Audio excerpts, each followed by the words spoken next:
네, 레드캠프 오늘은 유상범 국민의힘 의원과 함께합니다. 어서 오세요, 의원님. 네, 새해 복 많이 받으십시오. 새해 복 많이 받으시고요. 네, 오늘 여쭤볼 게 참 많은데 이거부터 좀 여쭤보겠습니다. 이재명 더불어민주당 대표가 오늘 이제 그 검찰에 출석을 하거든요. 네. 근데 당 지도부가 대거 동행을 한다는 지금 뉴스가 전해지고 있는데 네. 이런 어떤 움직임은 어떻게 평가를 하세요? 이재명 대표의 사법 리스크를 당의 사법 리스크로 이제 치환을 하면서 이미 민주당은 그 레밍 정치에 늪에 빠졌습니다. 내밍 정치? 예, 레밍이 이제 그 같이 일정한 이제 시간에 네. 그 낭떠러지고 네. 뛰어내리는 그 소위 내부에서의 이성적 합리적인 어떤 논리 토론이나 비판 이런 거 없이 지금 막 그 끌려가는데 피리 부는 사나이에 따라서 지금 저는 절벽으로 달려가고 있는 그런 상황이다 생각을 합니다. 그렇게 평가하세요? 네. 그러면 요번에 그 이제 오늘 가서 조사는 뭔가 바로 사법적 조치가 뒤따를 거라고 전망하시기 때문에 이런 말씀하시는 건가요? 그렇습니다. 지금 현재 저는 이미 작년부터 재작년이죠. 상임위에서 이미 성남 FC의 제3자 뇌물성에 대해서는 저도 그 명백히 그 법리적으로나 사실관계 해당된 주장을 해온 바 있고 현재 민주당 측이나 그 또 변호인단에서도 이 부분에 대해서는 검찰이 기소 가능성이 높다고 판단을 한다고 저는 생각을 합니다. 아, 그래요? 그러다 보니까 현실적으로 이 부분에 대해서 이것이 10년 이상의 징역형이 되는 한 170억 정도의 뇌물이지 않습니까? 그러니까 10년 이상의 징역형이 해당되면 이건 일반적으로는 당연히 구속영장 청구 사안에 해당됩니다. 그렇게 된다면은 형사적으로 판단하면 그런 문제가 있다 보니까 그것을 정치 탄압으로 계속 그 이슈를 제기함으로써 그 어떤 검찰의 구속영장 청구 가능성을 좀 봉쇄하겠다는 그 의도가 있다고 저는 보고요. 근데 일전에 저희 인터뷰에서 개인적으로 받은 게 없다면 구속영장 청구까지는 안 갈 거다 이런 제가 신중할 거다 그랬죠. 신중할 거다. 왜냐하면 제가 거기서 말씀드린 건 후원금이 들어가서 네. 그 후원금이 어떤 정치 자금으로 뭐 어떤 지원이 되거나 또는 개인적으로 돈이 갔다는 것이 나온다면 이건 100% 구속영장 청구 안 할 수가 없는 사안이다. 다만 그렇지 않더라도 않는 경우라도 이 자체는 사실은 굉장히 큰 부패 범죄입니다. 이건 저희 그 검찰 내에서는 이 정도 170억 정도 되는 금액이라면 당연히 구속영장 청구 기준에 해당되는 부분이 있는데 문제는 제1야당의 당수라는 측면 하나 있고요. 네. 또한 지금 당 전체가 제1야당 당수 사법 리스크를 방어하기 위해서 정치적 그 굉장히 압력을 가하고 있는 상황 이 부분을 어떻게 고려하느냐. 이런 거에 따라서 이제 검찰이 구속영장 청구 여부는 좀 신중하게 검토할 거다. 그렇게 말씀드립니다. 그래도 확실하게 말씀해 주세요. 영장 청구 가능성이 더 높다고 보세요?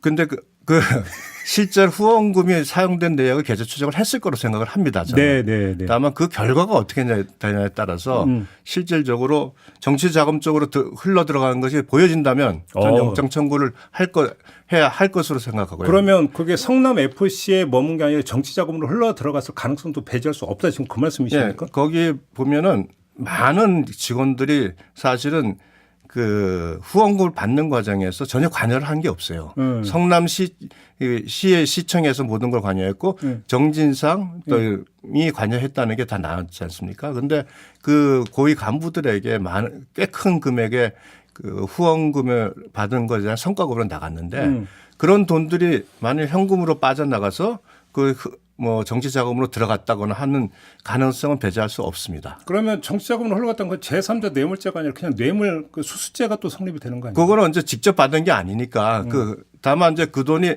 제3자 뇌물죄는 되는데 그 돈이 다음에 이제 배당금으로 직원들에 줬는데 그 돈들이 흘러갔다면 이거는 충분하게 사실상 뇌물성에 가까운 제3자 뇌물죄가 되는 거죠. 자기 뇌물성에 가까운. 아무튼 의원님의 그 진단에 따르면 제3자 뇌물죄 적용에는 아무 문제가 없다 이런 진단이죠. 네, 그 자체는 아무 문제가 없습니다. 제가 판단하기. 그렇게 보시는 거고. 알겠습니다.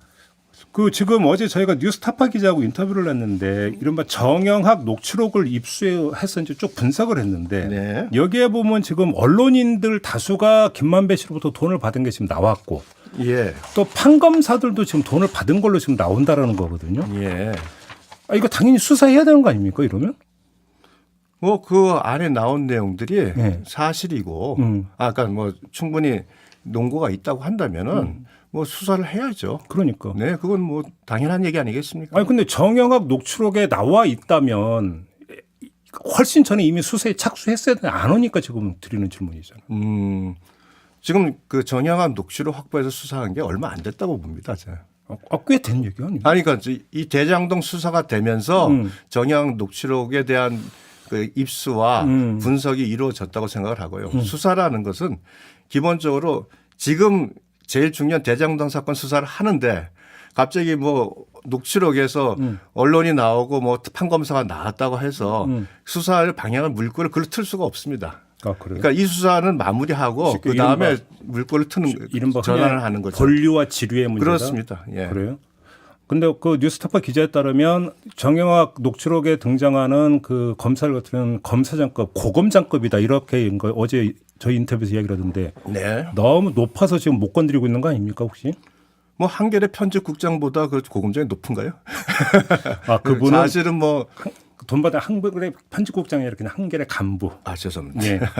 편집국장은 아닙니다. 아니고 예. 그런 걸 간부인가요? 제가 언뜻 예. 듣기에는 그런데 뭐 이 사회가 만약 이제 여러 가지 지금 녹취록에서 나온 내용을 보면은 대장동의 어떤 특혜를 받기 위한 그 여러 가지 그 뇌물 제공도 참 문제가 많고 그러나 또 이 수익을 가지고 이 사회의 중요한 그 지도층 또 특히 언론 또 뭐 판검사 이런 데 뇌물을 줬다면 대한민국 사회가 지금 보여주고 있는 어떤 그 참 불편한 진실들이 여전히 아주 강하게 남아 있다. 부패 카르텔이 있다는 얘기도 아직도 있다는 얘기죠. 예. 그렇게 그게 봐야 뭐 되는 근데 제가 보기에는 김만배 씨가 워낙 갖고 있는 개인적인 그 친분이 그게 강한 측면이 있습니다. 그러니까 구조적인 것보다 김만배라는 사람이 어떤 넓은 네트워크로 해서 발생한 부분이 있긴 한데 그럼에도 불구하고 우리 사회가 아직도 이런 부패 구조에서 벗어나지 못하고 있다는 건 참 안타까운 일입니다. 그럼 요 관련해서 요걸 마지막 질문을 드리겠는데 지금 이제 언론인들이 돈을 받았다는 것은 검찰이 수사에 들어갔기 때문에 이제 보도가 된 거거든요. 네. 검찰이 네. 김만배 씨로부터 돈을 받은 언론인들에 대한 수사에 착수를 했다면 네. 판검사들에 대한 수사도 동시에 착수를 해야 되는 게 맞는 거 아니겠습니까? 맞죠, 의원님? 네, 뭐 그 부분은 착수를 하는 것 자체는 해야 된다고 하는 당위성에 대해서 인정을 합니다. 그런데 제가 처음에 말씀드렸듯이 이 사건에서 제일 중요한 것은 대장동 그의 특혜를 받는 과정에서 발생한 부분이 이게 본류거든요. 네. 이 부분이 충분히 규명이 돼 정리가 되고 나서 다음 단계에 가는 것이 전체 수사의 성패나 또 그 수사를 제대로 할 수 있는 합리적인 그 과정입니다. 좀 다른 카테고리로 넘어가죠. 이제 네. 그 경선구도에 대해서 질문을 드려야 될 것 같은데요. 그냥 짧고 굵게. 예, 말씀하시죠. 지금 이제 그 최대 관심사는 나경원 전 의원의 출마 여부잖아요. 네. 어떻게 전망하십니까, 의원님? 제가 2주 전에는 나경원 대표 출마 의사는 없다. 다만 여러 가지 지금 다른 그 친윤 그룹의 주자들의 뭐 지지율을 볼 거다. 그렇죠. 그런데 그 사이에 사실은 이제 권성동 의원께서 불출마하시고 또 김기현 의원께서 사실은 5% 6% 되었던 것이 이제 어느 순간에 10%에서 15%로 이제 지지율을 올리시면서 이제 대세론을 형성하기 시작을 했습니다. 그리고 그러면서 사실 많은 친윤 그 의원들이 그동안 사실은 관망세에서 어제 그 출정식에서 보셨듯이 한 40여 명의 의원들이 대거 참석했다는 거는 이제 그 대세로서 김기현 의원에게 지지를 보여줬다는 거거든요. 네. 이래 되면은 과거 2년 전에 나경원 대표가 출마했을 때와 상황이 완전히 다릅니다. 그 당시에는 초재선 그룹 의원들의 다수들이 나경원 대표에 대한 지지를 했습니다. 저도 나경원 대표를 지지를 했고요. 그러면서 그런 지지와 당원들의 설득이 있었기 때문에 나경원 대표가 당심에서 이길 수 있었던 거거든요. 네네네.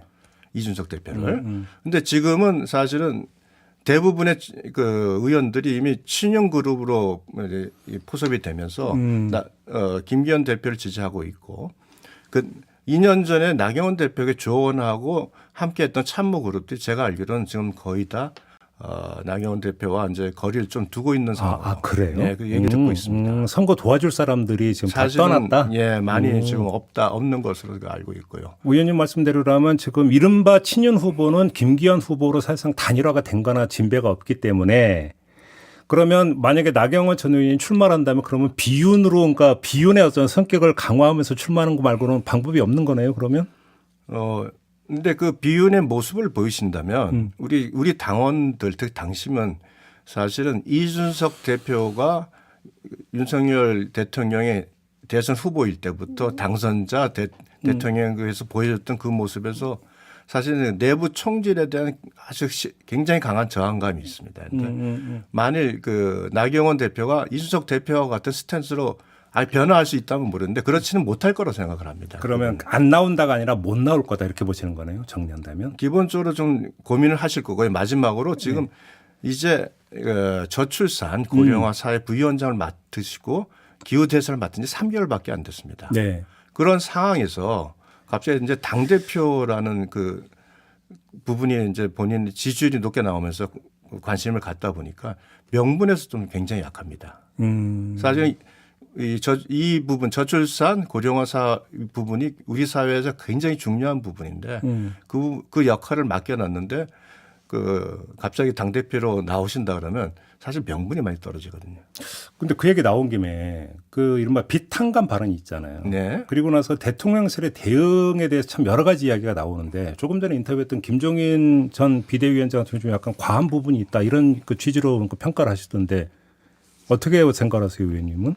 김종인 대표님께서 어떤 부분이 과하다 이렇게 말씀하신 건 잘 모르겠습니다만 저는 개인적 의견은 낼 수가 있는데 이제 그 위원회 그 장관급 위원장은 그 발표를 할 때 굉장히 중요한 게 객관적 팩트가 틀려서는 그 신뢰도가 굉장히 떨어지는데.